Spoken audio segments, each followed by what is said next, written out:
गाजीपुर से खबर। उत्तर प्रदेश के पंचायती राज मंत्री ओम प्रकाश राजभर ने जाति जनगणना को लेकर कही बड़ी बात। क्या कहा, जानिए इस खास खबर में। देखते रहिए TNI 24। खबर गाजीपुर जिले से, जहां बीते दिनों एक कार्यक्रम में आए हुए उत्तर प्रदेश के कैबिनेट मंत्री ओम प्रकाश राजभर जी ने जाति जनगणना को लेकर कहा, अब सरकार द्वारा जाति जनगणना करने के लिए एक बड़ा फैसला लिया गया है, जिससे जिन जातियों के लोगों को उनकी हिस्सेदारी नहीं मिलती, अब जाति जनगणना होने से सबके साथ न्याय होगा और सबको हिस्सेदारी मिलेगी। इससे सभी छोटी दबी कुचली जातियों का भी बराबर हिस्सेदारी होगी। वहीं कैबिनेट मंत्री ने विपक्ष पर हमला बोलते हुए कहा कि 50 सालों तक शासन सत्ता चलाने के बाद भी कांग्रेस पार्टी ने नहीं करा पाई थी जाति जनगणना। वहीं सरकार से जाति जनगणना कराने की मंजूरी मिलते ही ओम प्रकाश राजभर ने देश के प्रधानमंत्री नरेंद्र मोदी जी का धन्यवाद करते हुए कहा, ये बड़ा कदम है देश के लोगों के लिए। देखिए, 1931 के बाद जो काम कांग्रेस पार्टी 50 साल शासन करके नहीं कर पाई, सपा बसपा कांग्रेस गठबंधन करके देश में सरकार बना के नहीं कर पाए, उस काम को मैं आप लोगों से बार बार कहता था कि जातिवार जनगणना मोदी जी के नेतृत्व में होगी।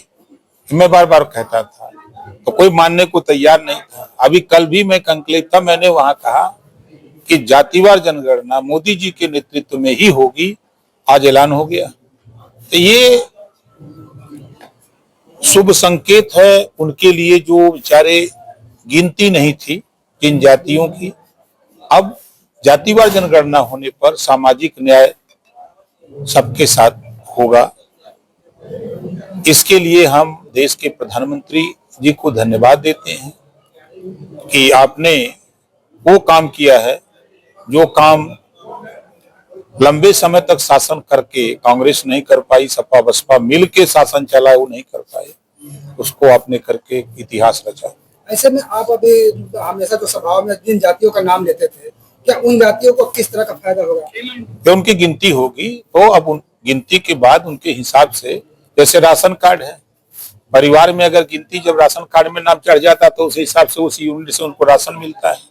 उसी तरह जब उनकी जातियों की गिनती हो जाएगी तो यह आंकड़ा हो जाएगा, तो उस हिसाब से जो हक लूटा जा रहा था, जो आरक्षण में 27% आरक्षण का लाभ कुछ जातियां उठाती हैं, शेष को नहीं मिल पाता है, तो उनकी भी गिनती होगी, तो उनको भी जानकारी होगी हमारा हिस्सा क्यों नहीं मिल रहा है, कौन लूट रहा है, उनको जागृति आएगी अपने हक के लिए। पिछले दिनों जो विपक्ष लगातार जो हमला कर रहा था कि सरकार नहीं कराना चाहती है, इसके सियासी लाभ लेना चाहती है, अब उन विपक्षियों के लिए क्या कहेंगे?